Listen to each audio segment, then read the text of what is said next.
Welcome to Monday. It's 1 week before I start traveling again. So on Saturday, I'm off to Kenya for a private guided trip. Samburu 3 nights, Amboseli 3 nights, 1 night in Nairobi, and then 2 weeks at Amara Camp. It's been a long time since I've been there. And looking forward to it. I've mentioned this before. It's like going home. It really is. You just feel at home. We've been going for like 12 years now, and the people feel like family. It feels like my own home, which is great. Otherwise, been amazing, been off social. Every time I take a break from it, I kind of remember and remind myself as to what an attention drain it can be, how it just sucks time. It's amazing. So Threads started, which is Instagram's Twitter killer. It didn't seem to work. The engagement's going down already, but we'll see. But it's been great to be offline, so to speak, and focusing on the real world. I've been consuming a shit ton of content as far as podcasts, reading, research, books and stuff, and just planning ahead, not just for this year, but for next year, all the way through to 2026, the white whale. More on that later. But I went walking this morning. Okay, let me pull this back. Every Monday morning, the wild eye, whoever's in the office, we do a meeting. And everybody gets a turn to kind of chair the meeting and just kind of run through. Normally it consists of kind of just updating the team from your point of view, what you're doing this week.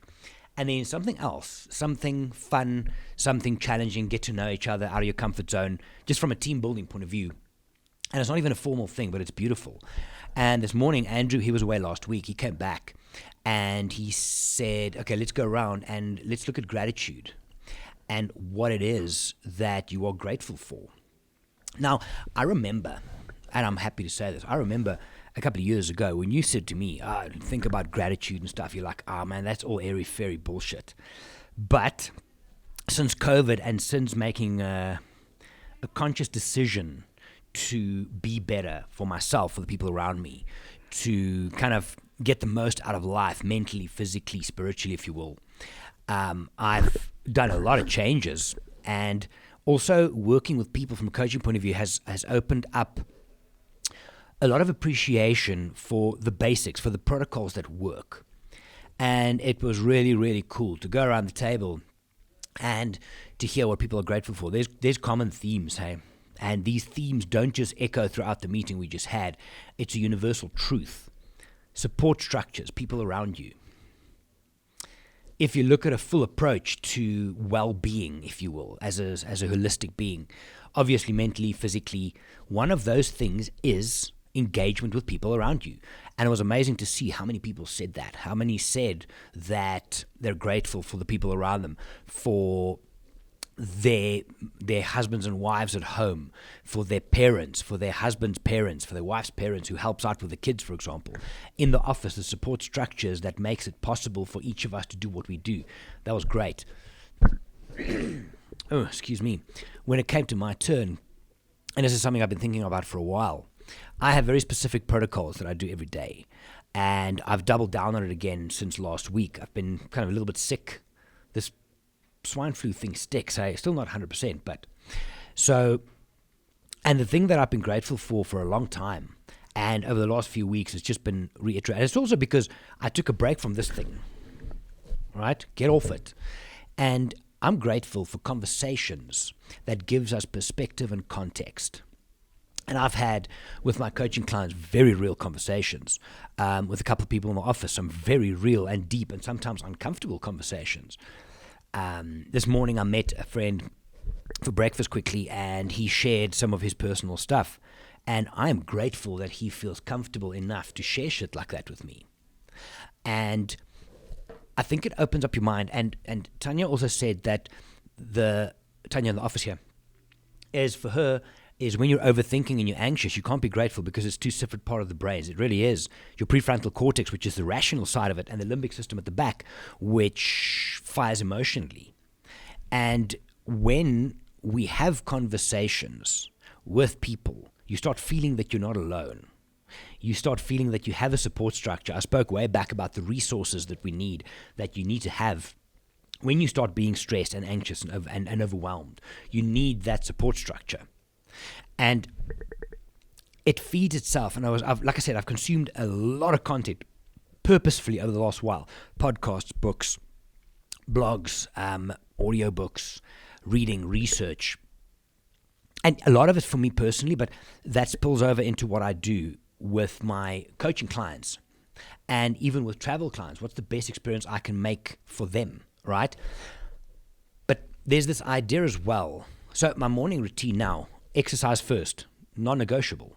It is non-negotiable. Whether I go for a 5K walk, which I did this morning with my backpack and off I go, or I do heavy lifting, whatever the case is, have to move. Then meditation, I've got 2 or 3 apps that I use, including breath work.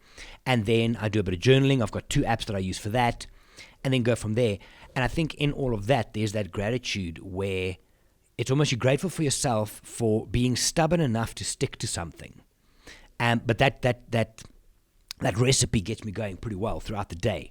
But there's also this thing where, and it's a podcast I was listening to this morning. I cannot remember what one it was, but blank.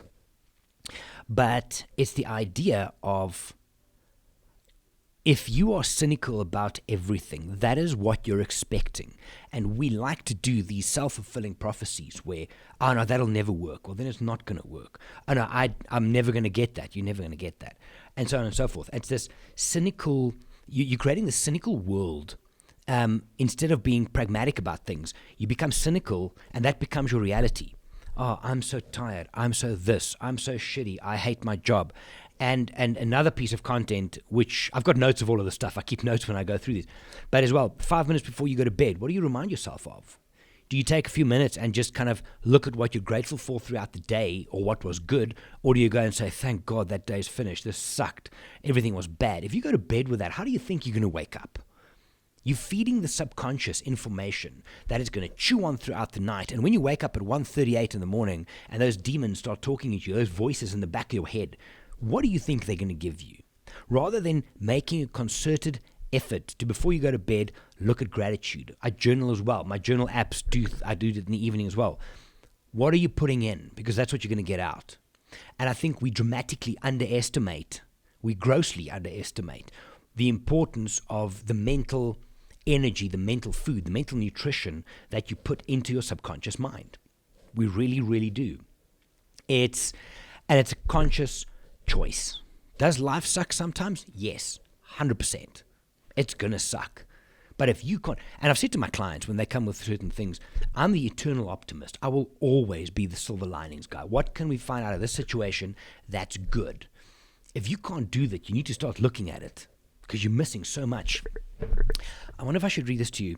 This is a story I read, and I heard this on the podcast, and I then read it to the staff this morning. Let me read it to you, because this is a pretty cool thing. We're always looking into the future. I want to do that one day. I'm going to do this. One day I'm going to do this. One day is not confirmed, right? But just as a story, the Mexican fisherman. One day, a businessman on vacation was at a pier off a small Mexican village. He looked out and noticed a fisherman rowing his boat to the shore in the afternoon sun. The fisherman docked his boat and hopped out, resting his fishing pole on the side. Inside the small boat were several large yellowfin tuna. The businessman complimented the Mexican on the quality of his fish and asked how long it took to catch them. The Mexican replied, only a little while. The businessman then asked why he didn't stay out longer and catch more fish. The Mexican said he'd had enough to support his family's immediate needs, to which the businessman then asked, but what do you do with the rest of your time? The Mexican fisherman said, I sleep late, fish a little, play with my children, take a nice afternoon nap with my wife Maria, stroll into the village each evening where I sip wine and play guitar with my amigos. I have a full and busy life, senor. The businessman scoffed at him. I'm an American investment banker with a PhD in business management, and I can help you. You should spend more time fishing in deep waters, and with the proceeds buy a bigger boat. With the money you make from the bigger boat, you could buy several boats. Eventually, you would have a fleet of fishing boats. Instead of selling your catches off to a middleman, you would sell directly to the processor and eventually own your own production plant for canned food. You would control the product, processing, and distribution of fresh fish to thousands of people. You would need to leave the small coastal fishing village and move to Mexico City, then LA, and eventually New York, where you would run your expanding enterprise. The Mexican fisherman asked, but senor, how long will all of this take? To which the businessman replied, probably about 15 to 20 years. But what then, senor?